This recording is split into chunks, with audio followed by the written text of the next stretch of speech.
Well, joining us is Jenny Manson, who's the chair of Jewish Voice for Labour, which is a pro-Corbyn alternative group which was set up to tackle claims of anti-Semitism within the Labour Party. And thanks so much for coming in, Jenny. We're grateful. On a more wider agenda than that, to look at the tradition of Labour Jewish socialism, which is a very great tradition. That was one of it, exactly. Absolutely. Now, is Gordon Brown right that this issue of anti-Semitism goes to the soul of the party and is indeed a stain which has to be removed? He's right that all forms of anti-racism go to the soul of the Labour Party. He's completely wrong that there's some terrible stain of anti-Semitism in the Labour Party.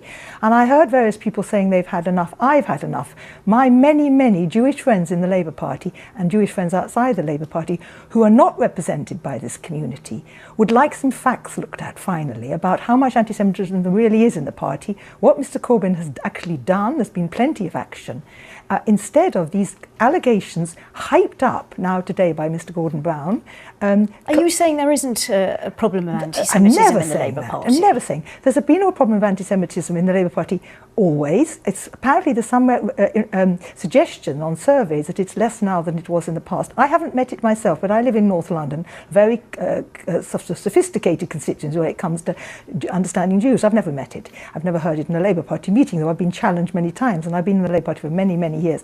There is anti-Semitism. All the evidence suggests it's at least as prevalent in other parties, and I don't particularly want to get at other parties, but they have the same problem, that it's mostly on the far right, always has been, that most of the very disgusting things happening on social media are not coming from Labour Party members, but the allegations continue, and I'm very concerned that the media, including yourselves and commentators, are not questioning the so-called smear of anti-Semitism. Well, I think they are, to be fair. I mean, I do wonder why a veteran MP like Frank Field, who I'm sure you would agree has done a huge amount for the Labour Party over the years, he's been a very loyal and dedicated Labour MP, why would he resign the whip after accusing the leadership of presiding over a party which is becoming a force for anti-Semitism? Well, I've heard him are you saying he's I am saying that lying? I've heard him interviewed and he was not very convincing on that. He then moved on to being bullied in Birkenhead. Well, I know Labour members in Birkenhead who say that there's been bullying on all sides, and I personally have met bullying. There is a lot of bullying in the party at the moment between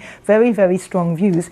He also, however, I have a lot of emotional connection with Frank Field because of his wonderful work for the Child Poverty Action. However, in later years he's rebelled very much on things that I think he should not have rebelled on, including Brexit, but also on welfare. He's been very tough on people receiving welfare. He voted for the welfare cap. He justified the welfare cap. My kind of Labour, if you like, Jewish Voice of Labour, the old proper left wing, in my view, which protects people, the most vulnerable people in the country, Frank Field, I think, has let people like them down. Jenny, let me quote Jeremy Corbyn, the leader himself, writing in The Guardian, who's saying, denying the continuing problem of anti-Semitism doesn't help.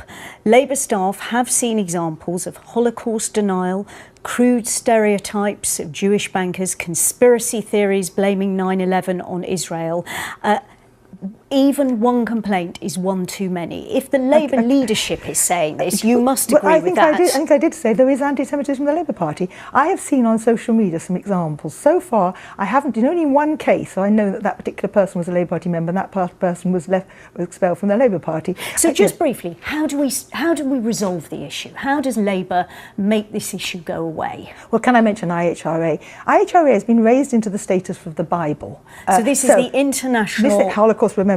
A definition with examples, which was never adopted until 2016 when people suddenly got very excited about it. And the person who wrote the examples, Kenneth Stern, an American, has now said he should never have written those examples. They don't work and they restrict free speech. So I want to mention very quickly.